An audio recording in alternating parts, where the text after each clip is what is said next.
Hello guys, welcome to my channel The Dark World Secrets. आज मैं आप सबके सामने हाजिर हुई हूँ एक डरावनी कहानी लेकर, जो है कर्ण पिशाचिनी पर।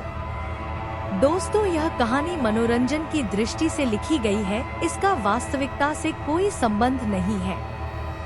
ये कहानी डर और सस्पेंस से भरी हुई है। शुरू करने से पहले मैं आपसे रिक्वेस्ट करती हूँ कि अगर आपको यह कहानी पसंद आती है तो लाइक का बटन जरूर दबाएं।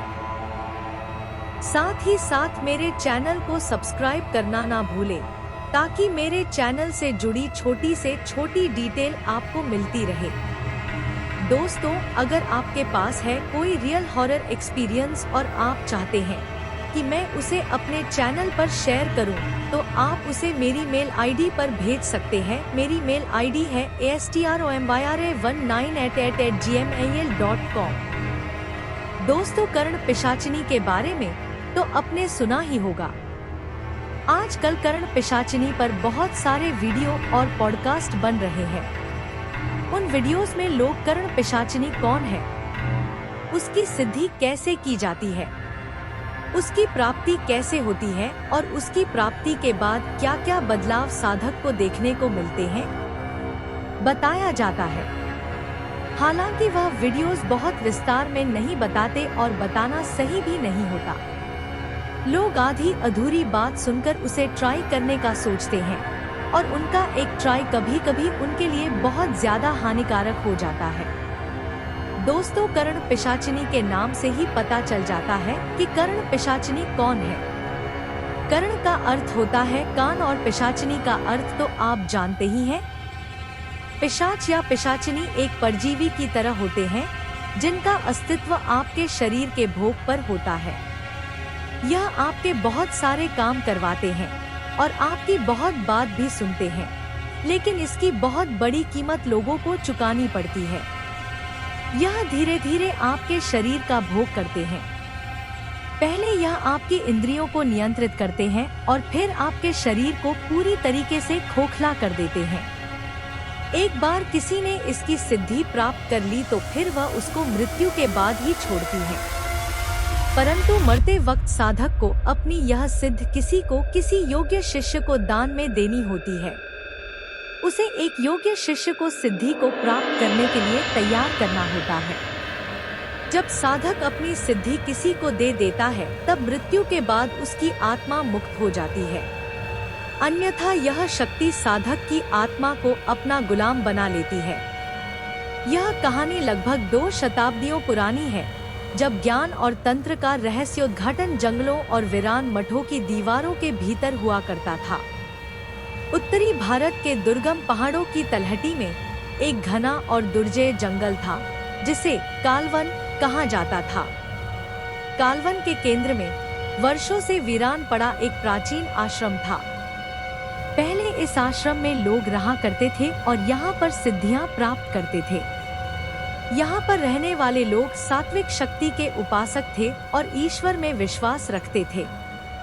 जिस समय में इस आश्रम में बाबा रहा करते थे, उस समय यह आश्रम विद्या का केंद्र भी हुआ करता था। यहाँ पर बच्चे विद्या ग्रहण किया करते थे। यह गुरुकुल की तरह कार्य किया करता था, लेकिन कुछ कारणों की वजह से यह आश्रम बंद हो गया और उसके बाद से यह आश्रम वीरान हो गया और लगभग एक खंडहर सा हो गया। फिर इस आश्रम में रहना तो दूर, आश्रम के आसपास भी लोग नहीं फटकते थे। आश्रम एक वीरान जंगल में समा चुका। आश्रम के चारों तरफ एक घना जंगल था और एक अजीब सी शांति पसरी हुई थी। आश्रम जिस जंगल में था, वह जंगल बहुत ही बड़ा और घना था। साथ ही साथ उस जंगल में बहुत सारे खतरनाक जंगली जानवर भी रहा करते थे, जिसकी वजह से भी लोग अब उस आश्रम के आसपास भी नहीं फटकते थे। लेकिन यह आश्रम जिस जगह पर था, वह आज भी खंडहर के रूप में उस जगह पर स्थित था। उसके चारों तरफ बड़े बड़े पेड़ पौधे और झाइयां हो गई थी। इस आश्रम में रहने के लिए केवल एक साधक आया था। उसका नाम था मृगांक। मृगांक ने जब आश्रम की स्थिति देखी तो वह हैरान था, लेकिन उसके चेहरे पर एक मुस्कुराहट और चमक भी थी, क्योंकि मृगांक अपनी सिद्धि को प्राप्त करने के लिए एक ऐसे ही स्थान का चुनाव कर रहा था। सिद्धि को प्राप्त करने के लिए उसे शांति और एकांत चाहिए था, और इस जंगल में तो कोई भी इंसान गलती से भी नहीं फटकता है, तो फिर उसे वह शांति मिल सकती थी। साथ ही साथ मृगांक काफी ज्ञानी था, उसे उस जंगल के बारे में और जंगल में रहने वाले जंगली जानवरों का अच्छे से ज्ञान था, तो वह उनसे भी नहीं डरता था। उसने अपनी सुरक्षा के लिए इंतजाम किए हुए। मृगांक एक विद्वान ब्राह्मण था, जिसे संसार की माया या भौतिक सुखों की कोई लालसा नहीं थी। उसकी एकमात्र इच्छा थी परम ज्ञान प्राप्त करना। मृगांक बचपन से ही अलग विचार रखता था। उसके लिए यह सांसारिक सुख केवल मोह माया थे, और वह इससे दूर रहा करता था। उसकी सोच किसी साधारण व्यक्ति की सोच नहीं थी, और यह सोच उसकी बालपन से ही थी। जिस उम्र में बच्चे खेल खेला करते थे, उस उम्र से ही मृगांक ने विद्या प्राप्त करनी शुरू कर दी थी। मृगांक की विद्या में एक अलग ही रुचि थी, वह ज्ञान को प्राप्त करने में अलग ही रुचि व्यक्त किया करता था। मृगांक अपनी उम्र से कहीं अधिक मेधावी छात्र था। अपनी उम्र के बच्चों से कहीं अधिक समझदार और तीव्र बुद्धि का था। जिन चीजों को समझने के लिए लोगों को वर्ष लग जाते थे, वह कुछ ही दिन में सीख जाया करता था। जिस मंत्र को पढ़ने में बाकी शिष्यों कठिनाई होती थी, उसे भी मृगांक आसानी से पढ़ लिया करता था। साथ ही साथ में उन मंत्रों का जाप भी कर लिया करता था, जिसके कारण मृगांक लोगों का प्रिय भी था। साथ ही साथ वह लोगों के आकर्षण का केंद्र भी था। मृगांक की यह प्रतिभा देखकर एक ज्ञानी विद्वान आध्यानंद जी ने उसे अपना शिष्य बना लिया था, और वह उसकी शिक्षा दीक्षा का पूर्ण ध्यान रखते थे।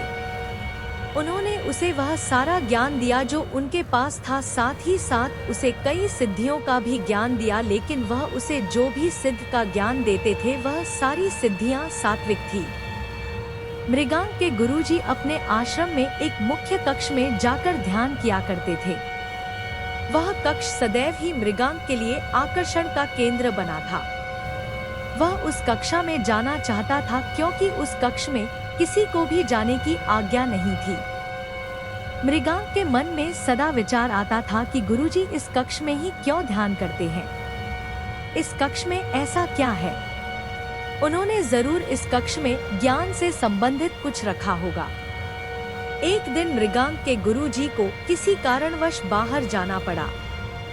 यह वह दिन था जो मृगांक के जीवन में बदलाव आने वाला था। इस वक्त वह एक किशोर हो चुका था, अब नन्हा सा बालक नहीं था। मृगांक ने आज सोच लिया था कि वह गुरुजी के उस कक्ष में प्रवेश करेगा। मृगांक जब उसे कक्षा में प्रवेश कर रहा था, तभी उसे वहां के और शिष्यों ने भी देखा, लेकिन वह जानते थे कि मृगांक गुरुजी का सबसे प्रिय शिष्य है, इसीलिए उन्होंने उस कक्ष के अंदर जाने से उसे मना नहीं किया।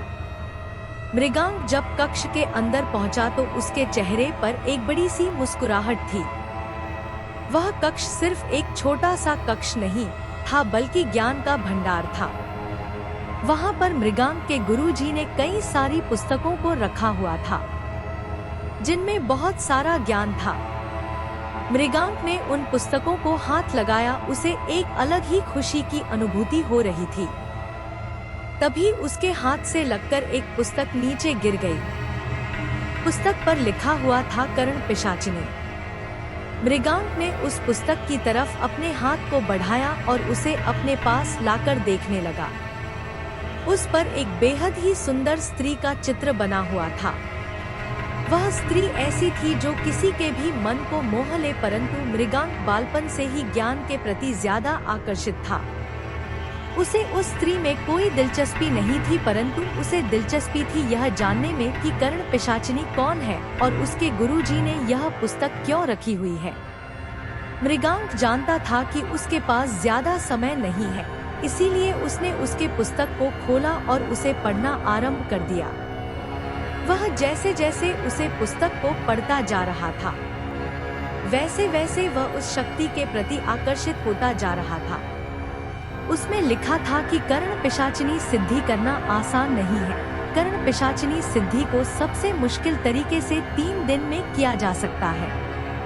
कर्ण पिशाचिनी सिद्धि के उपाय और तरीके सब उसमें लिखे हुए थे। यह पुस्तक किसी प्रकाशन से छपी हुई पुस्तक नहीं थी, बल्कि उसके गुरुजी ने इसे स्वयं अपने हाथों से लिखा था और इसके अतिरिक्त वहाँ पर जितनी भी पुस्तक थी वह सब भी मृगांक के गुरुजी ने अपने हाथों से ही लिखी थी, अपने अनुभव के आधार पर और अपनी सिद्धियों के आधार पर। मृगांक ने चुपचाप यह पुस्तक वहां से उठा ली और उसे अपने कक्ष में ले आया, क्योंकि पुस्तक में बहुत सारा ज्ञान लिखा हुआ था और उसे इतने कम समय में पढ़ना संभव नहीं था। वह सारी जानकारी को विस्तार से पढ़ना चाहता था और अच्छे से उनकी जानकारी प्राप्त करना चाहता था। मृगांक के मन में एक ही लालसा थी, परम ज्ञान की, और जब उसे ज्ञान की कोई भी बात दिखाई देती थी तो उसकी वह लालसा और उत्सुकता बढ़ जाती थी। मृगांक उस किताब को अपने साथ ले आया था और उसके बाद उसने समय निकालकर उसे किताब को पढ़ना आरंभ कर दिया। उसमें लिखा था कि कर्ण पिशाचिनी कौन है और उसके पास कौन कौन सी शक्तियाँ हैं। उसने आगे यह भी पढ़ा कि कर्ण पिशाचिनी सिद्धि को प्राप्त करने के बाद मनुष्य को परम ज्ञान की प्राप्ति हो जाती है और कर्ण पिशाचिनी को साधक जिस रूप में साधता है वह उस रूप में प्राप्त हो जाती है। वह आपके सामने उस रूप में प्रकट हो जाती है। कर्ण पिशाचिनी को बुलाने के लिए जिन मंत्रों का जाप करना चाहिए वह भी उसमें साफ साफ लिखे हुए थे। इसके अतिरिक्त चमेली का तेल, फूलों की माला, धूप, दिया और भी जो सामग्रियां उस सिद्धि को प्राप्त करने के लिए चाहिए थी वह सब भी वहां पर लिखी हुई थी। मृगांक ने आगे यह भी पढ़ा कि कर्ण पिशाचिनी को सिद्ध करने के बाद उसे संतुष्ट किया जाना चाहिए, उसे भोग लगाया जाना चाहिए। कर्ण पिशाचिनी को भोग एक बार नहीं लगाया जाता, बल्कि वह आजीवन आपका भोग करती है। उसमें यह भी लिखा था कि कर्ण पिशाचिनी की सिद्धि प्राप्त करने के बाद कोई भी मनुष्य पराई स्त्री की तरफ नहीं देख सकता। जो भी मनुष्य कर्ण पिशाचिनी को काम रूप में सिद्ध करने के बाद किसी पराई स्त्री पर अपनी नजर डालता है तो वह उसका सर्वनाश कर देती है और उसकी मृत्यु के पश्चात उसकी आत्मा को अपना गुलाम बना लेती है। मृगांक जैसे जैसे पुस्तक को पढ़ रहा था वैसे वैसे उसके चेहरे की मुस्कुराहट बढ़ती जा रही थी। मृगांक के लिए कर्ण पिशाचिनी मायने नहीं रखती थी। उसे जो चीज आकर्षित कर रही थी वह थी कि कर्ण पिशाचिनी एक ऐसी शक्ति है जिसे सिद्ध किया जा सकता है और उसके द्वारा कोई भी कार्य सिद्ध किया जा सकता है। उसके मन में विचार कौंध रहा था जो कि उसके ज्ञान की वजह से था कि क्या सचमुच में कोई ऐसी शक्ति हो सकती है, क्या सचमुच किसी ऐसी शक्ति को सिद्ध किया जा सकता है जो आपके सभी कार्य हो कर दे, आपको परम ज्ञान की प्राप्ति करवा दे। मृगांक के जीवन में एक ही लालसा थी और वह लालसा थी परम ज्ञान को प्राप्त करने की। उसके लिए यह दुनिया रहस्यों से भरी थी और वह सारे रहस्यों का ज्ञान प्राप्त करना चाहता था। मनुष्य कितना भी ज्ञानी हो जाए लेकिन उसकी लालसा कभी कभी उस पर हावी हो जाती है और मनुष्य वह कर बैठता है जो उसे नहीं करना चाहिए। लालसा किसी भी चीज की जाए वह हानिकारक ही होती है। मृगांक की लालसा बेशक से ज्ञान प्राप्त करने की ही थी, परंतु वह लालसा थी और जब ज्ञान बहुत अधिक हो जाता है तब मनुष्य पर हावी होना आरंभ कर देता है। ठीक ऐसा ही मृगांक के साथ भी हुआ। मृगांक ने बहुत सारी सिद्धियां प्राप्त कर ली थी और उसे ज्ञान भी हो गया था। अब वह परम ज्ञान को प्राप्त करना चाहता था, किंतु परम ज्ञान के मार्ग पर चलते हुए मृगांक की दृष्टि एक अत्यंत निषिद्ध और खतरनाक विद्या पर पड़ी जिसका नाम था कर्ण पिशाचिनी साधना। मृगांक ने जब उसे पुस्तक को पूर्ण रूप से पढ़ लिया था तो वह चुपके से वापस अपने गुरुजी के कक्ष में चला गया और उसने वह पुस्तक उनको बिना पता लगे ही उसके स्थान पर रख दी। मृगांक ने वह पुस्तक बिना गुरुजी के पता लगे बिन उनके कक्ष में रहे उस स्थान से ली और वापस उसी स्थान पर रख दी थी, लेकिन गुरुजी को भान हो चुका था कि उनके किसी एक शिष्य की नजर उनकी पुस्तक कर्ण पिशाचिनी सिद्धि पर जा चुकी है, जिसके कारण उनके माथे पर बल पड़े हुए थे और वह काफी परेशान थे। गुरुजी ने बेशक से कर्ण पिशाचिनी सिद्धि के विषय में लिखा था, परंतु उन्होंने कर्ण पिशाचिनी सिद्धि नहीं की थी। वह जानते थे कि कर्ण पिशाचिनी एक ऐसी सिद्धि है जिसे संभाल पाना सबके वश की बात नहीं और वह बहुत ज्यादा शक्तिशाली होती है, जिसे आजीवन भोग लगाना होता है। इसीलिए उन्होंने कभी भी इस सिद्धि को प्राप्त करने के विषय में विचार नहीं किया था। उनके एक मित्र ने इस सिद्धि को प्राप्त किया था, जिसके कारण उन्हें उसके विषय में पता चला और जब उन्होंने अपने मित्र की मृत्यु इतनी दयनीय होते देखी तब उन्हें ज्ञान हो गया था कि कर्ण पिशाचिनी जैसी शक्ति को सिद्ध नहीं करना चाहिए और उन्होंने बस ज्ञान के रूप में लिखकर उसे अपने कक्ष में छुपा दिया था। उनके कक्ष में उनकी इच्छा के विरुद्ध कोई भी प्रवेश नहीं करता था, लेकिन यह पहली बार हुआ था कि उनके किसी शिष्य ने उनकी अनुमति के बिना और उन्हें बिना पता चले उनके कक्ष में प्रवेश किया था। गुरुजी इस वक्त बेहद चिंतित थे और कारण यह नहीं था कि वह शिष्य कर्ण पिशाचिनी के विषय में जान चुका है, बल्कि उनकी चिंता का विषय तो यह था कि जिसने उस शक्ति के विषय में पढ़ा है अब वह उसे सिद्ध करने का विचार अवश्य ही कर रहा होगा और उन्हें उसे शिष्य के प्राणों की चिंता सताने लगी। चूंकि सभी शिष्यों ने ज्ञान प्राप्त कर लिया था, सभी अपने अपने मार्ग को गमन कर रहे थे। सभी ने गुरुजी से आज्ञा ली। गुरुजी किसी को रोक नहीं सकते थे, क्योंकि वह नहीं जानते थे कि किसने उस सिद्धि के विषय में पढ़ा है और वह बाकी शिष्यों को उस सिद्धि के बारे में बता भी नहीं सकते थे। इसीलिए उन्होंने किसी से यह पूछना उचित नहीं समझा और सबको जाने की आज्ञा दे दी। मृगांक बहुत ही ज्ञानी था और वह यह बात जानता था कि कर्ण पिशाचिनी कौन है। मृगांक को कर्ण पिशाचिनी की सिद्धि प्राप्त नहीं थी, लेकिन उसने कई लोगों से कर्ण पिशाचिनी के बारे में सुना हुआ था। वैसे भी वह ऐसी शक्ति है जो किसी को भी अपनी ओर आकर्षित कर लेती है और फिर यहाँ तो मृगांक के लिए दो आकर्षण के केंद्र थे। एक तो वह कौन है वो पिशाचिनी के बारे में जानना चाहता था। क्या जो कुछ उसने आज तक सुना है और पढ़ा है कर्ण पिशाचिनी के बारे में वह सच है या नहीं? क्या सचमुच में कर्ण पिशाचिनी इतनी शक्तिशाली होती है?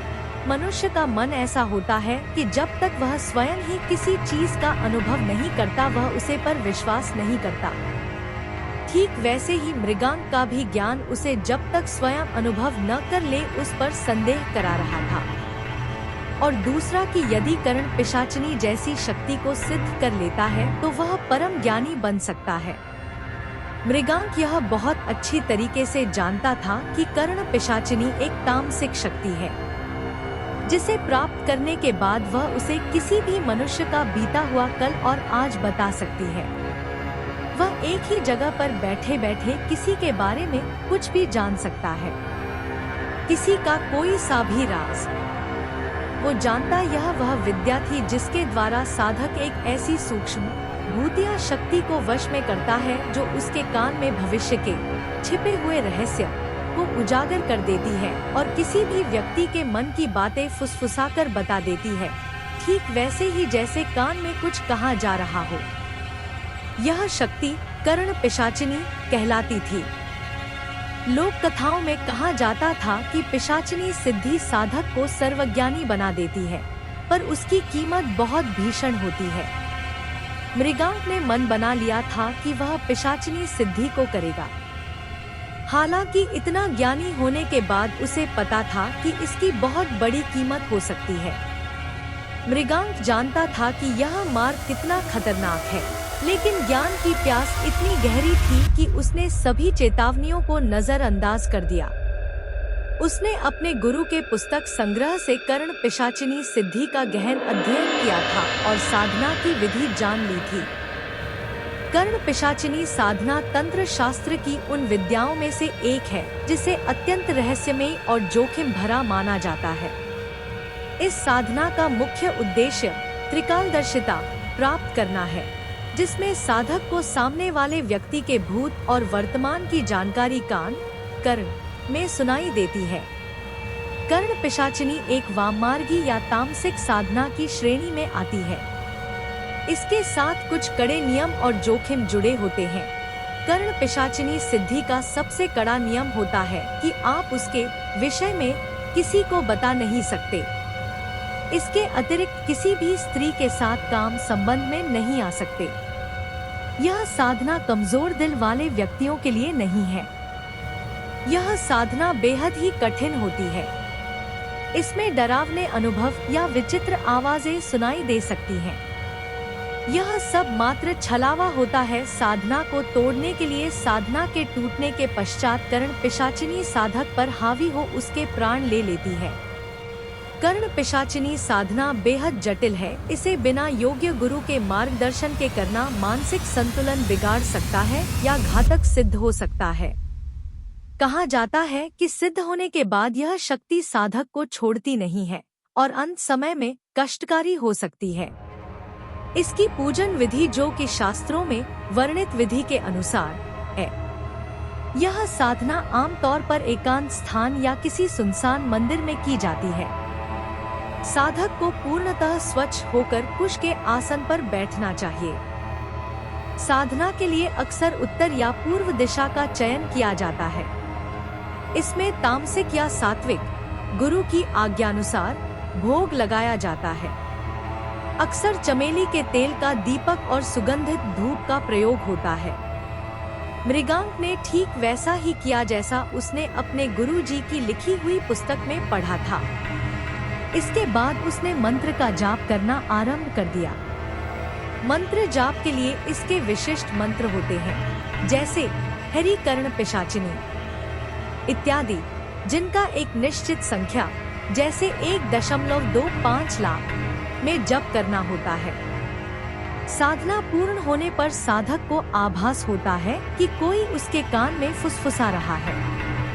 यह साधना प्राप्त करना जितना कठिन है, उससे अधिक कठिन जीवन इस साधना को प्राप्त करने के बाद होता है। इस साधना के बारे में किसी को बताना वर्जित है। यदि वह इस बारे में किसी को भी बताता है तो उसकी कीमत उसकी मृत्यु होती है। मृगांक यह बात अच्छे से जानता था, इसीलिए उसने यह एकांत स्थान चुना जिससे यह सब गुप्त रह जाए। साधना काल के दौरान पूर्ण ब्रह्मचर्य का पालन अनिवार्य है। साधना को प्राप्त करने के बाद भी साधक किसी भी स्त्री के संपर्क में नहीं आ सकता। वह स्त्री चाहे उसकी बहन हो, माँ हो या किसी और रिश्ते में हो। इसके दौरान वह व्यक्ति किसी भी स्त्री के साथ प्रेम संबंध नहीं बना सकता। यदि वह ऐसा करता है तो कर्ण पिशाचिनी उसे मार देती है। मृगांक ने भी ठीक वैसा ही किया। वह तो वैसे भी किसी भी स्त्री की ओर देखता भी नहीं था। इस साधना के दौरान साधक की साधना को भंग करने के लिए वो कई प्रयास करती है। वह सब प्रयास साधक को डराने के लिए होते हैं। यदि साधक डर जाता है तो साधना खंडित हो जाती है और इसके बाद नकारात्मक प्रभाव पड़ सकते हैं। कर्ण पिशाचिनी साधक को मारकर उसकी आत्मा को अपना गुलाम बना लेती है। मृगांक ने साधना के बारे में सारा ज्ञान प्राप्त कर लिया था।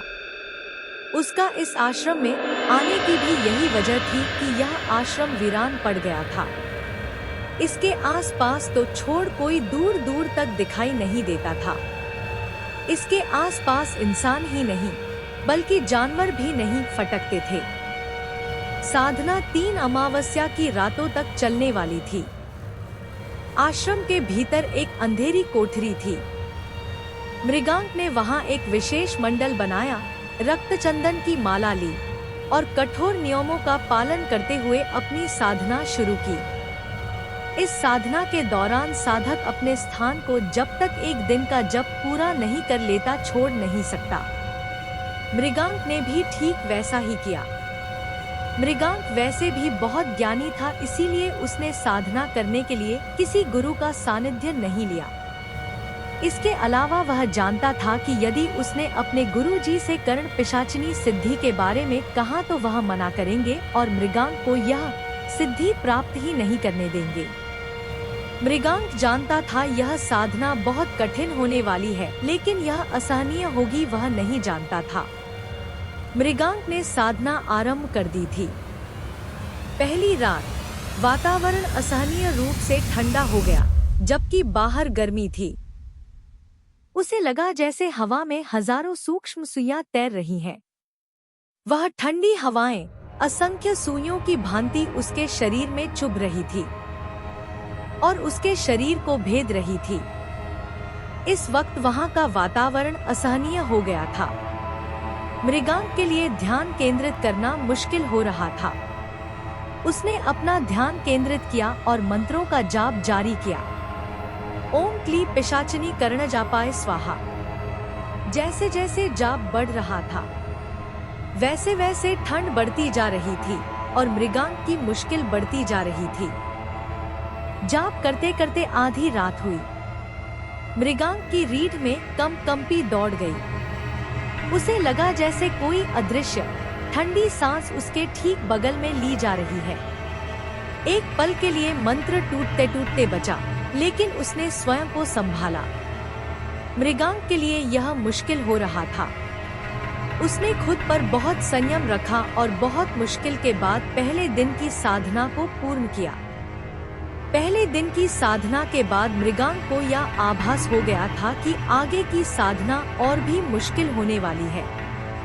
मृगांक ने यह साधना आरंभ कर दी थी और अब वह पीछे नहीं हटने वाला था। अब उसे कहीं न कहीं विश्वास हो रहा था कि कर्ण पिशाचिनी सिद्धि सिर्फ एक बात नहीं हो सकती, वह सच में होती है। अब यह सिद्धि उसे और अधिक आकर्षित कर रही थी। दूसरी रात और भी भयावह थी। मृगांक ने जाप शुरू कर दिया। शुरू में तो कोई समस्या नहीं आई, पर धीरे धीरे जाप बढ़ने लगा। जाप के दौरान उसे कोठरी के बाहर से सिसकने और हंसने की मिलीजुली आवाजें सुनाई दी। मृगांक को अचानक से एक नवजात शिशु के रोने की आवाज आने लगी। उसके कुछ ही देर बाद उसे एक वृद्ध महिला की कर्कश सी हंसने की आवाज आने लगी। ऐसा लग रहा था कि बाहर एक शिशु रो रहा हो और वो वृद्ध महिला उसके पास बैठी हंस रही हो। यह मृगांक की परीक्षा थी। जैसे जैसे जाप बढ़ रहा था, रोने और हंसने की आवाज बढ़ती जा रही थी। मृगांक की जाप की लय टूटने ही वाली थी कि मृगांक ने खुद पर संयम रखा और बहुत मुश्किल से जाप पूरा किया। तीसरी और अंतिम अमावस्या की रात थी। मृगांक ने खुद को स्थिर किया और जाप करना आरंभ कर दिया। तभी अचानक से मृगांक को तापमान में कमी का एहसास हुआ। आस पास का वातावरण ठंडा हो गया। मृगांक आज पहले से ज्यादा तैयार था। ठंड बढ़ने के बाद भी उसने जाप करना जारी रखा। अचानक से उसे एक छोटे बच्चे के रोने की आवाज आने लगी और उसके कुछ देर बाद एक बूढ़ी औरत के हंसने की आवाज आने लगी। मृगांक ने खुद पर संयम बनाए रखा। इसके बाद उसके कानों से एक मनमोहक पायल की छनक टकराई। छन छन छन छन, ऐसा लग रहा था कि कोई चलकर उसके करीब आ रहा है। उसने अभी भी मंत्र का जाप नहीं रोका। अब उसे एहसास हुआ किसी ने उसके शरीर को छुआ। यह छुअन का एहसास मृगांक को रोमांचित कर रहा था। उसके रोम रोम ने यह एहसास अनुभव किया। मृगांक की सांस तेज हो गई। उसे अपनी पीठ पर किसी की गर्म सांसों का एहसास हुआ। मृगांक जाप करते करते लगभग मूर्छित होने की स्थिति में पहुंच गया था। उसका शरीर पसीने और ठंड से कांप रहा था। अचानक सारी आवाजें, सारा शोर, सारी ठंडक, सब बंद हो गया। चारों ओर एक पूर्ण असहनीय शांति छा गई। तभी उसने महसूस किया कि उसके दाहिने कान के पास कोई बहुत धीरे से सांस ले रहा है। और फिर एक आवाज आई, कोमल पर निर्जीव। यह आवाज किसी महिला की थी। जो इतनी नजदीक थी कि उसकी सांस मृगांक की त्वचा पर महसूस हो रही थी। उसने कहा, साधक, तूने मुझे बुलाया है, अब मैं तेरे साथ हूँ। पूछ, क्या जानना चाहता है? मैं वह जानती हूँ जो कोई नहीं जानता। मैं ही कर्ण पिशाचिनी हूँ। इसके बाद एक जोरदार कर्कश अट्टहास की आवाज उसके कान में गूंज गई। मृगांक के पूरे शरीर में एक भयानक रोमांच दौड़ गया। उसने अपनी आंखें खोली। कोठरी में कोई नहीं था सिवाय उसके और उस अदृश्य उपस्थिति के। मृगांक ने कहा, पहले मैं तुम्हें देखना चाहता हूँ। मृगांक के ऐसा कहते ही उसकी आंखों के सामने एक अतुल्य सुंदरी आकर प्रकट हो गई। वो इतनी अधिक सुंदर थी कि मृगांक उसकी सुंदरता देख हैरान था। मृगांक आंखें बड़ी किए एकटक उस सुंदर स्त्री को देख रहा था। सुडौल शरीर, लंबा कद, गोरा रंग, लंबा चेहरा, काले घने लंबे रेशमी बाल, बड़ी बड़ी आंखें, पुतली का रंग नीला, लंबी पतली सी नाक, दो मध्य आकार के होठ, नैन नक्श तीखे थे। जो उसे देखे उसकी सुंदरता में खो जाए। इस पर उसके वस्त्र जो काफी झीने थे, जिनसे उसका शरीर दिख रहा था। इसके बाद भी वो मृगांक के मन को भटका नहीं सकी। अब मृगांक को यकीन हो गया कि कर्ण पिशाचिनी सच में है। उसने अपने डर को दबाया और फुसफुसाया, मेरे सबसे बड़े शत्रु का नाम क्या है? पिशाचिनी तुरंत बोली, एक सूखी पत्ती की सरसराहट की तरह, वह तेरा पड़ोसी है, राघव। वह तेरे भाई की संपत्ति हथियाना चाहता है। आज रात वह तेरे कुएं में विष मिलाएगा।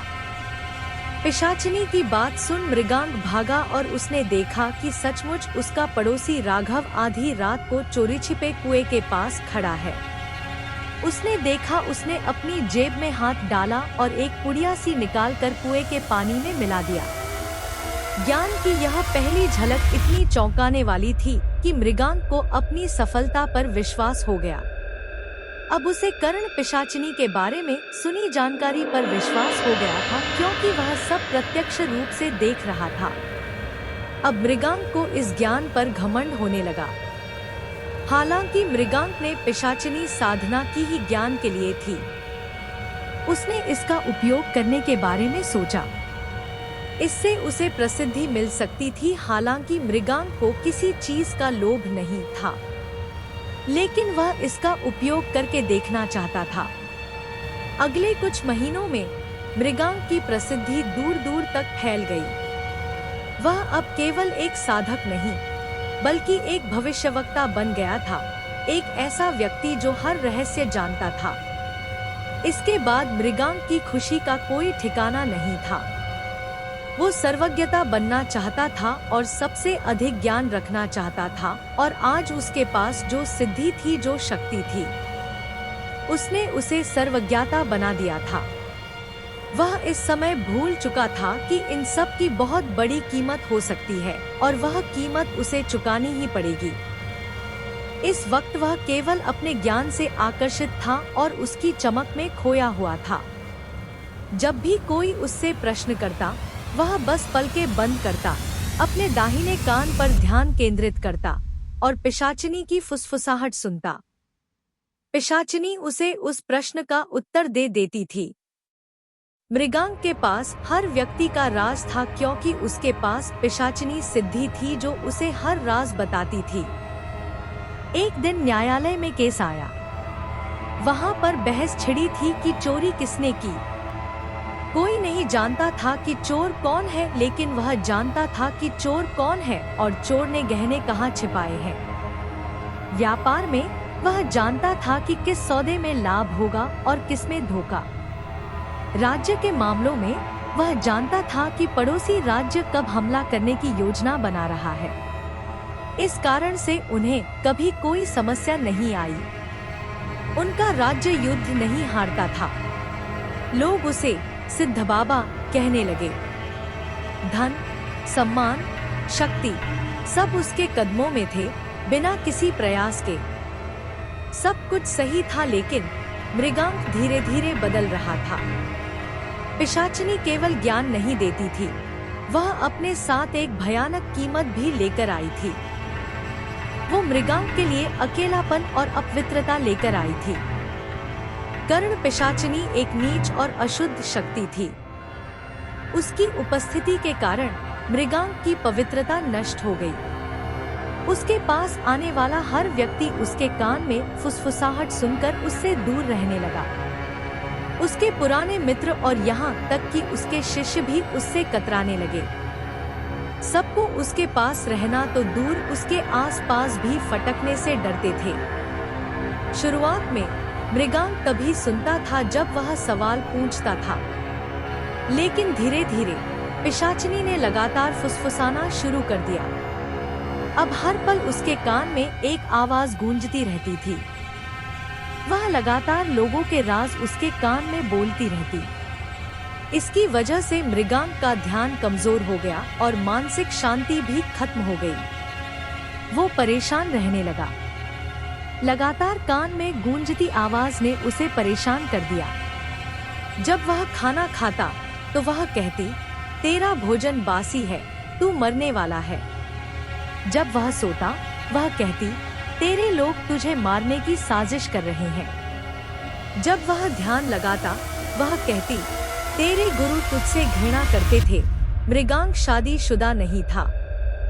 यह फुसफुसाहट कभी बंद नहीं होती थी। यह हमेशा नकारात्मक, घृणित और संदेह पैदा करने वाली होती थी। मृगांक का मन धीरे धीरे शांति खो रहा था। वह केवल अपनी ही नहीं बल्कि संसार के हर छोटे छोटे घिनौने रहस्य को दिन रात सुनने लगा था। अब मृगांक का शरीर भी कमजोर होने लगा था। कर्ण पिशाचिनी एक परजीवी की तरह थी। वह साधक की प्राण शक्ति से ऊर्जा खींचती थी। कुछ ही वर्षों में मृगांक का शरीर जर्जर हो गया। उसकी आंखें गड्ढों में धंस गईं और उसकी त्वचा राख की तरह पीली पड़ गई। सबसे भयानक बात यह थी कि उसके दाहिने कान से, जहां पिशाचिनी रहती थी, हमेशा एक अप्रिय दुर्गंध आती रहती थी। वह मात्र हड्डियों का ढांचा बनकर रह गया था। एक शाम मृगांक एक नदी के किनारे बैठा था।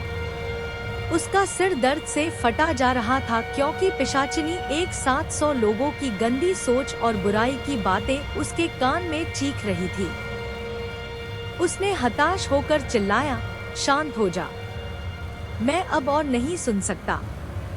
पिशाचिनी हंसी, एक ठंडी भयानक हंसी।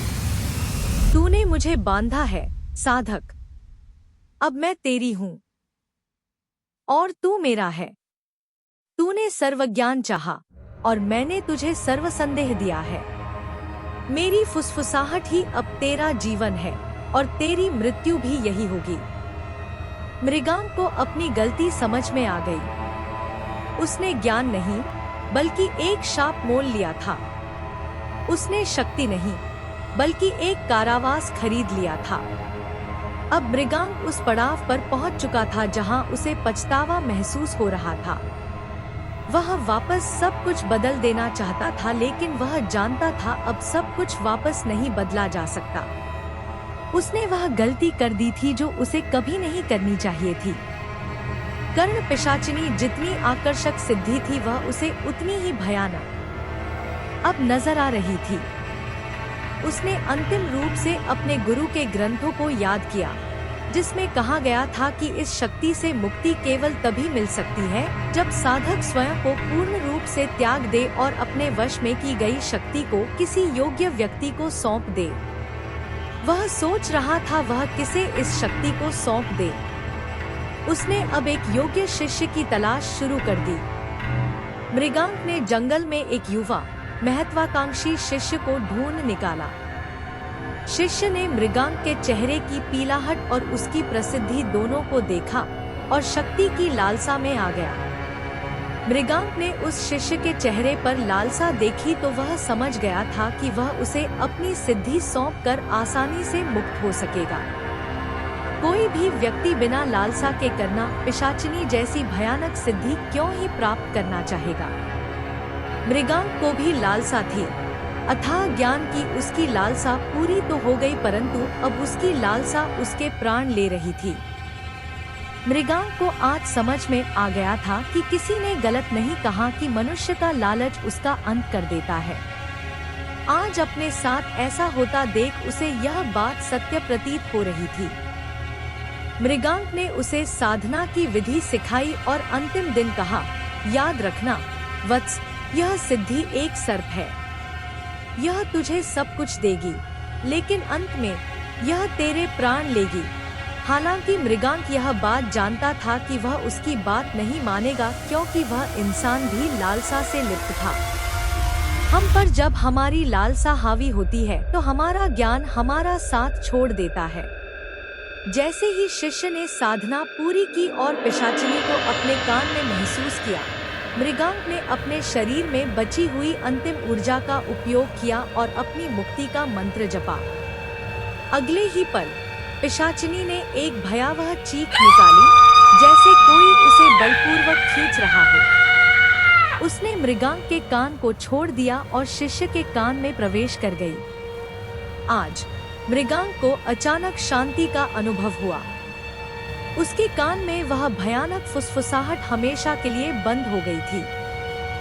वह इतना हल्का महसूस कर रहा था, मानो वर्षों से ढोया जा रहा कोई भारी बोझ उतर गया हो। मृगांक उसी क्षण जमीन पर गिर पड़ा। जिस दिन वह सर्वज्ञानी बना था, उसी दिन से उसका शरीर एक खाली कवच बन गया था। मुक्ति की शांति मिलते ही वह अपने जर्जर शरीर को त्याग कर परम शांति में लीन हो गया। शिष्य, अब नया सिद्ध बाबा था, अपने कान में नई फुसफुसाहट सुनकर मुस्कुरा रहा था। वह नहीं जानता था कि उसने ज्ञान नहीं, बल्कि मृगांक का बचा हुआ शाप विरासत में लिया है। कर्ण पिशाचिनी का शाप न केवल साधक के जीवन को निगलता है, बल्कि वह एक परजीवी की तरह एक साधक से दूसरे साधक तक यात्रा करता रहता है, हर किसी के कानों में विनाश की फुसफुसाहट बनकर। मृगांक के शरीर से प्राण निकलते ही कालवन के उस आश्रम में सन्नाटा तो छा गया, लेकिन वह शांतिपूर्ण नहीं था। नया सिद्ध बाबा, जिसका नाम विक्रम था, अब अपने कान में होने वाली उस निरंतर खुजलाहट और फुसफुसाहट से रोमांचित था। उसे लगा कि उसने ब्रह्मांड की चाबी पा ली है। शुरुआती कुछ महीने विक्रम के लिए किसी उत्सव से कम नहीं थे। मृगांक की मृत्यु के बाद लोग विक्रम को उसका उत्तराधिकारी मानने लगे। विक्रम ने मृगांक की तरह संयम नहीं बरता। वह बहुत अधिक लालची था। वह अमीर और शक्तिशाली बनना चाहता था। उसने अपनी इस शक्ति का उपयोग धन कमाने और ऊंचे पदों पर बैठे लोगों को डराने के लिए करना शुरू कर दिया। इस मृगांक की चेतावनी भी याद ना रही। वह पिशाचिनी से अपने बहुत सारे कार्य करवाता। वह नहीं जानता था कि जब पिशाचिनी से ज्यादा कार्य करवाया जाए तो वह बहुत ज्यादा शक्तिशाली हो जाती है। फिर उसके ऊपर आपका नहीं, बल्कि पिशाचिनी का आपके ऊपर नियंत्रण हो जाता है। पिशाचिनी अब उसके कान में केवल सच ही नहीं, बल्कि दूसरों के प्रति जहर भी उगलने लगी थी। देख विक्रम, यह राजा जो तुझे स्वर्ण मुद्राएं दे रहा है, मन ही मन तुझे ढोंगी समझता है। इसे ऐसी बात बता कि इसकी रूह काम जाए। पिशाचिनी जो कुछ भी विक्रम के कान में रहती वह उसे सच मान लेता और साथ ही साथ वह जो चाहती वह विक्रम से करवा लेती थी। विक्रम यह नहीं समझ पा रहा था कि अब पिशाचिनी उसके नियंत्रण में नहीं है, बल्कि वह पिशाचिनी का गुलाम बन चुका है। विक्रम ने वही किया। उसने राजा के उन गुप्त पापों को दरबार में उजागर कर दिया जो केवल राजा जानता था। राज खुलासा होने के कारण राजा डर गया। प्रजा थर थर कांपने लगी। विक्रम को लगा कि वह भगवान बन गया है। 6 महीने बीतते बीतते पिशाचिनी की फुसफुसाहट में एक भारीपन आने लगा। अब वह केवल जानकारी नहीं देती थी, वह मूल्य मांगती थी। एक रात जब विक्रम गहरी नींद में था, उसके कान में एक तीखी सुई जैसी चुभन हुई। पिशाचिनी की आवाज अब कोमल नहीं, बल्कि फटी हुई और डरावनी थी। विक्रम, अब मुझे केवल धूप और चमेली के तेल से तृप्ति नहीं मिलती, मुझे जीवंत ऊर्जा चाहिए। अगर तू मुझे तृप्त नहीं करेगा तो मैं तेरी ही इंद्रियों को खाना शुरू कर दूंगी। अगले ही दिन से विक्रम के दाहिने कान से खून बहना शुरू हो गया। वह जितना भी उपचार करता, घाव उतना ही गहरा होता जाता। पिशाचिनी उसे सोने नहीं देती थी। वह रात भर जाकर उसके साथ संभोग करती थी। विक्रम चाहे या ना चाहे उसे वह सब कुछ करना पड़ता था, क्योंकि वह पिशाचिनी को मना नहीं कर सकता था। क्योंकि पिशाचिनी की सिद्धि प्राप्त करते समय विक्रम के मन में उसे भोगने का ख्याल आया था, इसीलिए पिशाचिनी उसके लिए उस रूप में सिद्ध हो गई थी। पिशाचिनी की वासना इतनी अधिक थी कि विक्रम से शांत नहीं कर पाता था। वह असंतुष्ट रह जाती थी। इसलिए वह रात भर विक्रम को उन लोगों की चीखें सुनाती जो मर चुके थे। विक्रम उन चीजों से परेशान रहने लगा। अब उसका भी मानसिक संतुलन बिगड़ने लगा था। अब वह पल आ चुका था कि विक्रम को अपनी भूल पर पछतावा हो रहा था। साथ ही साथ उसे मृगांक की वह चेतावनी याद आ रही थी। जब मृगांक ने उसे सिद्धि के लिए कहा था तो उसने उसे चेतावनी दी थी कि यह सिद्ध कोई वरदान नहीं, बल्कि एक सर्प की तरह है जो तुम्हारे प्राण लेकर ही जाएगी। आज उसे वह बात सच साबित होती हुई दिखाई दे रही थी। विक्रम अब पागलपन की कगार पर था। वह अकेले में खुद से बातें करता, अपने ही कान को नोचता और चिल्लाता। जो लोग उससे सलाह लेने आते वह उन पर झपट पड़ता। उसकी आंखें अब लाल रहती थी और शरीर से सड़न की गंध आने लगी थी। अब जो लोग विक्रम के पास आते थे वह उससे दूर रहने लगे। वह सब उससे डरने लग गए थे। उन सबको यह समझ नहीं आ रहा था कि इतना ज्ञानी व्यक्ति अचानक से उसे क्या हो गया। उन्हें मृगांक भी याद था, क्योंकि यह मृगांक का शिष्य था, तो उन्हें मृगांक के अंतिम दिन भी याद थे। नहीं, यह सब कुछ बहुत ही अजीब लग रहा था। विक्रम अकेला बैठा हुआ था। उसे समझ आया कि मृगांक ने उसे वरदान नहीं, अपनी नरक की अग्नि सौंपी थी। एक अमावस्या की रात विक्रम ने वही करने की कोशिश की जो मृगांक ने किया था। उसने अपने सबसे होनहार शिष्य को बुलाया ताकि वह इस शक्ति को उसे सौंप सके, लेकिन पिशाचिनी हंस पड़ी। मृगांक ने मुझे तुझे सौंपने के लिए तपस्या की थी, लेकिन तूने तो वासना और क्रोध में अपना सारा तपोबल खो दिया है। अब तेरे पास इतनी शक्ति भी नहीं कि तू मेरा बंधन काट सके। अब तू मरेगा नहीं, तू तड़पेगा। यह बात सुनकर विक्रम रोने लगा। वह बेतहाशा रोए जा रहा था। उसकी आंखों से आंसू झर-झर कर बह रहे थे और वह अपने हाथों से अपने बालों को नोच रहा था। आज इस पल में वह स्वयं को बहुत ज्ञान होने के बाद भी बहुत लाचार महसूस कर रहा था। आज उसका ज्ञान उसकी जान लेने वाला था। उसका ज्ञान उस पर हावी हो गया था, क्योंकि उसने ज्ञान के साथ लालच को भी महत्व दिया था। कहते हैं कि उस रात कालवन के जंगल में एक ऐसी चीख गूंजी जो मीलों दूर तक सुनाई दी।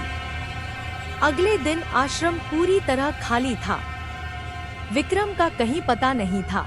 बस उसके कमरे की दीवार पर खून से एक वाक्य लिखा था, ज्ञान जब अहंकार बन जाए तो वह स्वयं को निगल लेता है। आज भी 2 शताब्दियों बाद कालवन के उस खंडहर के पास से गुजरने वाले लोग कहते हैं कि हवाओं में आज भी एक फुसफुसाहट तैरती है। जो लोग बहुत ध्यान से सुनने की कोशिश करते हैं वे धीरे धीरे अपना मानसिक संतुलन खो देते हैं। वह पिशाचिनी आज भी वहाँ है, एक नए कान की तलाश में, एक नए लालची साधक के इंतजार में। कालवन के उस श्रापित खंडहर में विक्रम का अंत नहीं हुआ था, बल्कि वह एक ऐसी स्थिति में पहुंच गया था जिसे तंत्र में जीवित प्रेत कहा जाता है। वह न तो पूरी तरह मर सका था और न ही चैन से जी पा रहा था। पिशाचिनी ने उसके मस्तिष्क के हर तंतु पर कब्जा कर लिया था। वर्षों बाद जब कालवन की ख्याति एक शापित जंगल के रूप में फैल चुकी थी, तब वहां एक युवा सन्यासी का आगमन हुआ। उनका नाम था आदित्य। आदित्य अपने गुरु के आदेश पर इस नकारात्मक ऊर्जा को शांत करने आए थे। उनके गले में रुद्राक्ष था, माथे पर भस्म और आंखों में एक ऐसी स्थिरता थी जो किसी भी भय को सोख सकती थी। जैसे ही आदित्य ने उस पुराने आश्रम की चौखट पर कदम रखा, पिशाचिनी की फुसफुसाहटें हिंसक हो उठी। विक्रम, जो अब एक मांस के लोखड़े जैसा दिख रहा था और आश्रम के तहखाने में पड़ा था, पागलों की तरह हंसने लगा। अचानक से उसे जंगल में विक्रम और पिशाचिनी की हंसने की आवाज गूंजने लगी। यह आवाज आदित्य के कानों में जा रही थी, लेकिन आदित्य अभी भी अपने मन से स्थिर था। आदित्य की वहां कदम रखने के बाद पिशाचिनी हिंसक हो चुकी थी। वह आदित्य को डराना चाहती थी, इसीलिए वह उसके कान के पास जाकर उससे कहती है, लौट जा बालक, यहाँ ज्ञान नहीं, केवल अंतहीन अंधकार है। तू भी मृगांक और विक्रम की तरह मेरा भोजन बनेगा। आदित्य विचलित नहीं हुए। आदित्य ने कुछ नहीं कहा। उनके चेहरे पर एक अलग ही तेज था। इस वक्त उनके चेहरे पर एक अर्थ के साथ मुस्कुराहट थी। उन्होंने मृगांक या विक्रम की तरह पिशाचिनी से बात नहीं की, नहीं उससे कोई प्रश्न पूछा। उन्होंने मौन धारण कर लिया। वह जानते थे कि पिशाचिनी से बात करके वह उसे मौका दे सकते हैं। पिशाचिनी बात करके उसे अपने शस्त्र के रूप में प्रयोग करती है। पिशाचिनी से जितनी बात करते हैं, पिशाचिनी धीरे धीरे आपके मन मस्तिष्क पर हावी होने लग जाती है और आपसे ऊर्जा खींचना प्रारंभ कर देती है। आदित्य को तंत्र शास्त्र का पूर्ण ज्ञान था और तंत्र शास्त्र बताता है कि पिशाचिनी आपके संवाद से शक्तिशाली हो जाती है। यदि उसे काबू में करना है तो उसके आगे मौन धारण किए रहना होगा, साथ ही साथ अपने मन पर संयम बनाए रखना होगा। आपकी स्थिरता ही आपकी शक्ति का कार्य करती है। साथ ही साथ मनुष्य की लालसा भी उसके लिए शक्ति का कार्य करती है। उन्होंने पहले आश्रम को शुद्ध किया। आदित्य ने आश्रम के बीचों बीच एक छोटा सा हवन कुंड तैयार किया।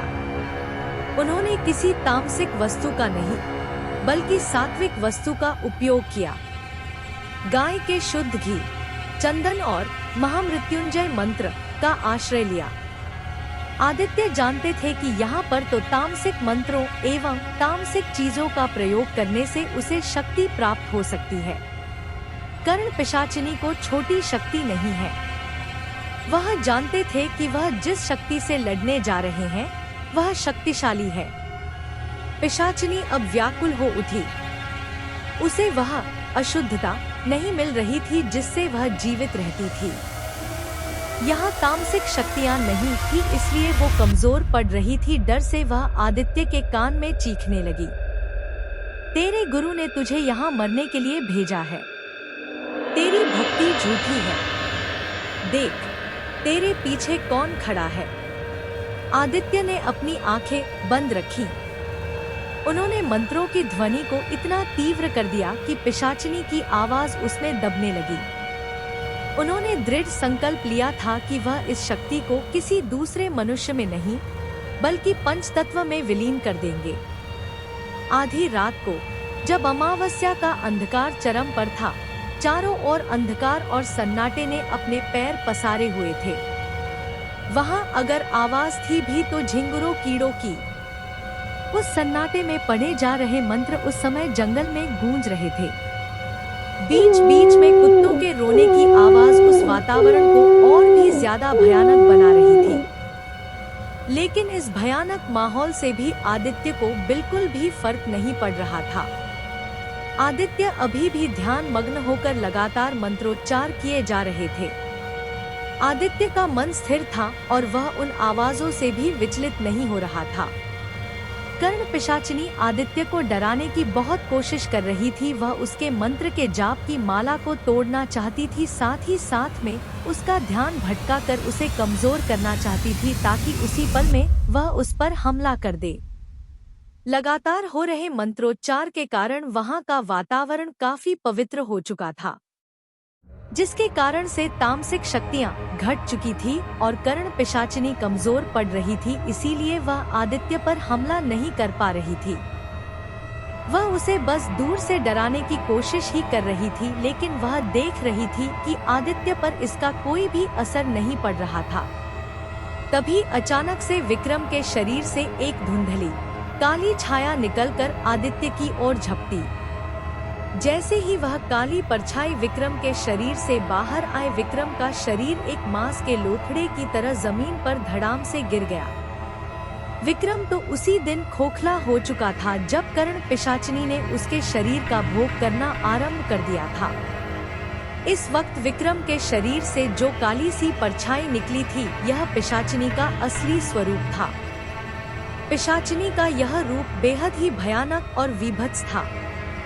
पिशाचिनी इस वक्त बहुत ही ज्यादा भयानक और घिनौनी लग रही थी। इस वक्त यदि उसका कोई असली स्वरूप देख लेता तो उसे मोहित ना होता, बल्कि डर से उसकी सांसें ही रुक जाती। वह काली परछाई जिसके बड़े बड़े नाखून थे, बड़े बड़े दांत, बड़ी बड़ी लाल भयानक आँखें, लंबे काले लेकिन मटमैले से बाल, शरीर तो और भी ज्यादा भयानक लग रहा था। शरीर तो ऐसा लग रहा था जैसे कि सड़ चुका हो, जैसे कोई निर्जीव शरीर सड़ जाता है। शरीर से बहुत ही भयानक दुर्गंध आ रही थी। वह दुर्गंध बहुत ज्यादा भयानक थी, जो कि असहनीय थी। आदित्य का मन तो इस वक्त स्थिर था, लेकिन कर्ण पिशाचिनी का मन इस वक्त बहुत ज्यादा विचलित था। वह जानती थी कि यदि उसने आदित्य को भ्रमित नहीं किया तो आदित्य उसका अंत कर देंगे, इसीलिए वह तेजी से आदित्य की तरफ भागकर जाने लगी। लेकिन जब वह आगे बढ़ी, उसने एक अजीब सी बिजली सी अपने अंदर महसूस की। वह झटका खाकर पीछे की तरफ हो गई। वह हैरानी से फटी आंखों और मुंह खोल आदित्य की तरफ देखने लगी। आदित्य अभी भी लगातार मंत्र उच्चारण कर रहे थे और मुस्कुराते हुए कर्ण पिशाचिनी की तरफ देख रहे थे। कर्ण पिशाचिनी ने फिर से एक बार अपना दांव खेलने की कोशिश की, क्योंकि वह जानती थी कि एक बार अगर इस व्यक्ति से संवाद आरंभ हो गया तो वह उसके मन को टटोलकर उसकी लालसा जान लेगी, और यदि एक बार वह ऐसा कर लेती है तो वह अब की बार आदित्य को अपना शिकार बनाएगी, और आदित्य जैसे ज्ञानी व्यक्ति को वह अपना शिकार बनाना चाहती थी। पहले तो उसने मृगांक को अपना शिकार बनाया, उसके बाद विक्रम, और अब उसकी नजर आदित्य पर थी। उसने आदित्य की तरफ देखते हुए कहा, मूर्ख मानव, तुझे क्या लगता है तू मेरा अंत कर देगा? तू मेरा अंत नहीं कर पाएगा। तुझे तो यहाँ मेरा शिकार बनने के लिए भेजा गया है। तुझे क्या लगता है तू बहुत ज्ञानी है? हाँ, वह मृगांक जो मेरा पहला शिकार था वह भी बहुत ज्ञानी था, और उसने मेरा आवाहन सिर्फ ज्ञान प्राप्ति के लिए ही किया था। मैंने उसे परम ज्ञान दिया था, लेकिन वह मूर्ख यह नहीं जानता था कि मुझे ज्ञान प्राप्ति के बाद उसे मुझे भोग देना होगा। मेरी भी इच्छा पूर्ति करनी होगी, और वह अपनी लालसा में लिप्त होकर मेरा शिकार हो गया। इसके पश्चात वह विक्रम, वह ज्ञानी तो था लेकिन लोभी भी था। उसे तो दुनिया भर की दौलत और ताकत चाहिए थी। मैंने उसे वह सब कुछ दिया जो उसे चाहिए था, लेकिन वह मुझे वह सब कुछ नहीं दे पाया जो मुझे संतुष्ट कर सकता था, इसीलिए वह भी मेरा शिकार बन गया। मैंने किसी को नहीं मारा, वह सब मेरा भोग बन गए, क्योंकि वह नहीं जानते थे कि कर्ण पिशाचिनी से बहुत कुछ प्राप्त किया जा सकता है, लेकिन उसके बाद कर्ण पिशाचिनी को संतुष्ट भी करना होता है। वह सब मुझे संतुष्ट नहीं कर पाए। कर्ण पिशाचिनी ने अपना दांव खेलना शुरू कर दिया। उसने कर्कश सी भयानक सी आवाज में आदित्य की तरफ देखते हुए कहा, वह सब तो मुझे संतुष्ट नहीं कर पाए, मगर तू बहुत ज्ञानी लगता है। मुझे लगता है कि तू मुझे संतुष्ट कर सकता है। इस वक्त वह जिस नजर से आदित्य को देख रही थी, उसे पता चल रहा था कि वह आदित्य को किसी लोभ और लालसा में फंसाना चाहती है। उसने अपना रूप बदला और धीरे धीरे चलकर आदित्य के करीब आने लगी। उसके पैरों में पायल बंधी थी, जिसकी छन छन छन छन की आवाज जंगल में गूंज रही थी। यदि इस वक्त की उसकी मादक चाल कोई देखता तो कोई भी घायल हो जाता। उसका रूप जो कि बहुत ही ज्यादा भयानक और विभत्स दिख रहा था बदल गया था। इस वक्त वह एक परम सुंदरी लग रही थी। उसके वह बेकार से बाल काले घने रेशमी बालों में बदल गए थे। उसकी आंखें बड़ी बड़ी सुंदर और सुरमई हो गई थी। उनकी लालिमा छंट चुकी थी। होठों का रंग सुर्ख लाल लग रहा था। वह मुस्कुराती हुई झीने कपड़ों में धीरे धीरे बढ़ती हुई आदित्य के करीब आ रही थी। आदित्य उसकी चाल देखकर मुस्कुरा दिए। वह समझ चुके थे कि वह उन्हें लोभ हमें फंसाना चाहती है और उसके बाद उनका शिकार करने की वो उनके मन पर हावी नहीं हो सकती थी।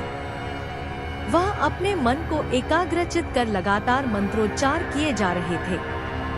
अभी पिशाचिनी काफी दूर खड़ी थी, लेकिन आदित्य को ऐसा एहसास हो रहा था कि पिशाचिनी उनके बहुत करीब है। वह आदित्य को अपने होने का एहसास दिला रही थी। उन्हें अपनी सुंदरता से मोहित कर आकर्षित करना चाहती थी। यह उसके पास आखिरी मौका था। यदि वह इस मौके को खो देती तो वह जानती थी कि आदित्य उसका अंत कर देगा। इतना सब होने के बाद भी आदित्य का मन विचलित नहीं हुआ। वह लगातार मंत्र उच्चारण करते हुए उसकी तरफ देख रहे थे। उनका जाप अभी भी लगातार चल रहा था।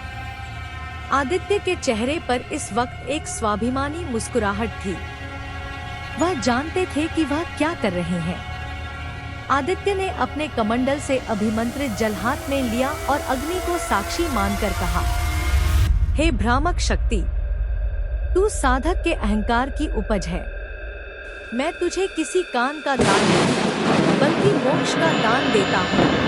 तूने बहुत से लोगों को अपना शिकार बनाया और उन्हें उपभोग की वस्तु समझा। अब तो जैसे परजीवी को पंच तत्व में विलीन होना होगा। मैं तुझे आदेश देता हूँ कि इन 5 तत्वों में विलीन हो जा। ऐसा कहकर उन्होंने अपने हाथ में लिए हुए जल को अपने सामने हवन कुंड में जलती हुई अग्नि में डाल दिया। जैसे ही उन्होंने वह जल अग्नि में डाला, आश्रम में एक बिजली सी कड़की। दूर दूर से हवाएं चलने लगी। पेड़ इतनी जोर से हिल रहे थे जैसे अभी जमीन से उखड़ जाएंगे। वहाँ पर तूफान जैसा माहौल बन चुका था। जंगल में चीखें गूंज रही थी। वह चीखें किसी और की नहीं बल्कि कर्ण पिशाचिनी की थी। वह लगातार चीख रही थी, मैं नहीं जाऊंगी, मैं यहाँ से नहीं जाऊंगी, मैं वापस लौट कर आऊंगी, मैं वापस लौट कर आऊंगी। फिर कोई साधक मुझे साधेगा अपने लालच के कारण और मैं फिर वापस लौटूंगी और उस वक्त मैं तुझसे अपना बदला लूंगी। इसके बाद पिशाचिनी की अंतिम चीख जंगल को चीरती हुई निकल गई।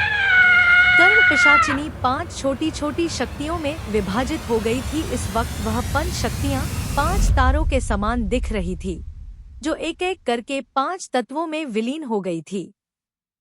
एक आकाश में, दूसरी अग्नि में, तीसरी जल में, चौथी धरती में और 5वीं वायु में। जैसे ही कर्ण पिशाचिनी 5 तत्वों में विलीन हुई, वहाँ का वातावरण कुछ हल्का हल्का सा महसूस हो रहा था।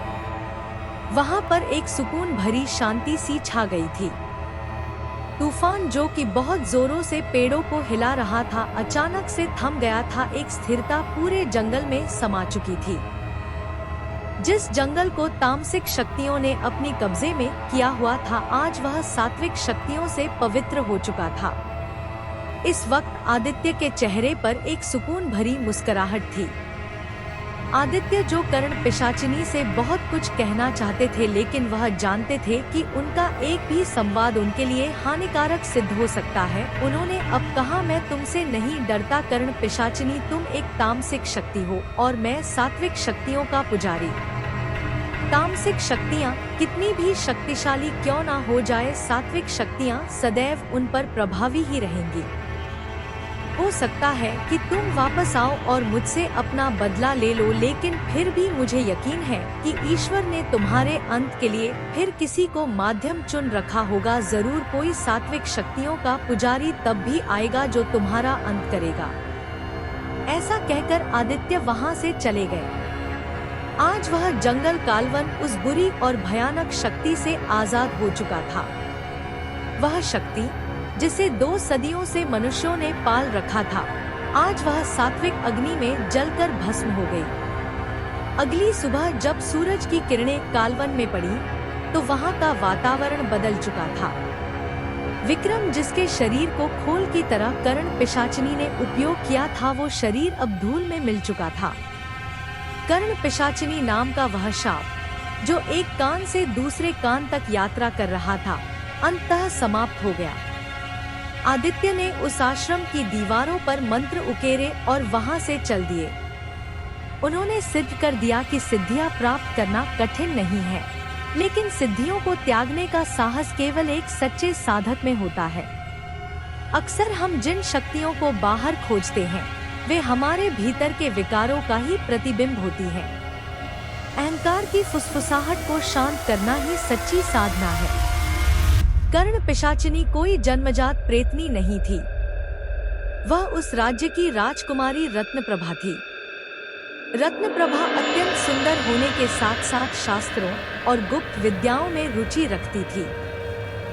वह आर्यमान, मृगांक का पूर्वजन्म से प्रेम करती थी, क्योंकि आर्यमान की बुद्धि और ज्ञान अद्वितीय था। दोनों ने मिलकर तय किया था कि वे संसार के कल्याण के लिए गुप्त शक्तियों का संधान करेंगे। सेनापति वीरेंद्र, विक्रम का पूर्वजन्म, की नजर राज्य के सिंहासन और राजकुमारी रत्नप्रभा दोनों पर थी। वह जानता था कि जब तक आर्यमान जीवित है, वह रत्नप्रभा को प्राप्त नहीं कर सकता। वीरेंद्र ने आर्यमान को भ्रमित किया और उसे एक ऐसी निषिद्ध साधना करने के लिए उकसाया जिससे वह अमर हो सके। आर्यमान, जो ज्ञान के प्रति आज की तरह ही जिज्ञासु था, वीरेंद्र की बातों में आ गया। साधना के बीच में ही वीरेंद्र ने छल किया और आर्यमान की हत्या कर दी। जब राजकुमारी रत्नप्रभा को पता चला कि उसके प्रेमी आर्यमान की हत्या वीरेंद्र ने की है, तो वह प्रतिशोध की अग्नि में जल उठी। उसने अपनी मृत्यु से पूर्व एक अत्यंत तामसिक अनुष्ठान किया। उसने प्रण लिया कि वह अपनी आत्मा को कभी मुक्त नहीं होने देगी और एक ऐसी शक्ति, पिशाचिनी, बन जाएगी जो वीरेंद्र और आर्यमान के हर अगले जन्म का पीछा करेगी। उसने श्राप दिया, आर्यमान, तूने ज्ञान के लोभ में मुझे खोया, इसलिए अगले जन्म में तेरा ज्ञान ही तेरा काल बनेगा। और वीरेंद्र, तूने सत्ता के लोभ में रक्त बहाया, इसलिए तू अगले जन्म में उस ज्ञान का केवल जूठन खाएगा और तड़पत कर मरेगा। पिछले जन्म की अधूरी ज्ञान पिपासा इस जन्म में भी उसके साथ आई। उसे लगा कि वह ज्ञान प्राप्त कर रहा है, पर वास्तव में वह पिशाचिनी रत्नप्रभा का कर्ज चुका रहा था। रत्नप्रभा उसके कान में वही फुसफुसाती थी जो उसने पिछले जन्म में आर्यमान से कहना चाहा था, लेकिन अब वह प्रेम नहीं बल्कि पीड़ा बन चुका था। मृगांक यानी आर्यमान पिछले जन्म की अधूरी ज्ञान पिपासा इस जन्म में भी उसके साथ आई। उसे लगा कि वह ज्ञान प्राप्त कर रहा है, पर वास्तव में वह पिशाचिनी रत्नप्रभा का कर्ज चुका रहा था। रत्नप्रभा उसके कान में वही फुसफुसाती थी जो उसने पिछले जन्म में आर्यमान से कहना चाहा था, लेकिन अब वह प्रेम नहीं बल्कि पीड़ा बन चुका था। विक्रम, जो कि वीरेंद्र था, पिछले जन्म में उसने छल से शक्ति पानी चाही थी, इसीलिए इस जन्म में भी उसने मृगांक से छल जैसी स्थिति में ही वह विद्या ली। पिशाचिनी ने उसे सबसे ज्यादा प्रताड़ित किया, क्योंकि वीरेंद्र ही उनकी बर्बादी का असली कारण था। आदित्य, जो मोक्ष का दूत है, आदित्य उस समय उस राज्य के एक तपस्वी गुरु थे जिन्होंने रत्नप्रभा और आर्यमान को चेतावनी दी थी, लेकिन तब उनकी बात किसी ने नहीं मानी। इस जन्म में उन्होंने अपने शिष्यों मृगांक और विक्रम के कर्मों के बंधन को काटने का उत्तरदायित्व निभाया। मृगांक का उस पिशाचिनी को विक्रम को सौंपना कोई संयोग नहीं था, बल्कि पिछले जन्म का हिसाब था। मृगांक ने अनजाने में अपना बोझ उसी व्यक्ति पर डाला जिसने उसे पिछले जन्म में धोखा दिया था। पिशाचिनी का अंत तभी संभव हुआ जब आदित्य जैसा निष्काम, बिना किसी इच्छा वाला व्यक्ति सामने आया, जिसका उस त्रिकोण लव बिट्रेल ग्रीड से कोई लेना देना नहीं था। क्या आप चाहते हैं कि मैं इस कहानी को किसी और मोड़ पर ले जाऊं, या आप आदित्य के उन गुरुओं के बारे में जानना चाहेंगे जिन्होंने उसे इस कठिन साधना के लिए तैयार किया था? दोस्तों, ये कहानी थी रत्नप्रभा की राजकुमारी से कर्ण पिशाचिनी बनने तक के सफर की। आपको यह कहानी कैसी लगी कमेंट बॉक्स में मेंशन करिएगा। मैं आप लोगों के लिए लाती रहूंगी ऐसी ही रहस्य और डर से भरी कहानियाँ। Thank you for watching. Bye, take care.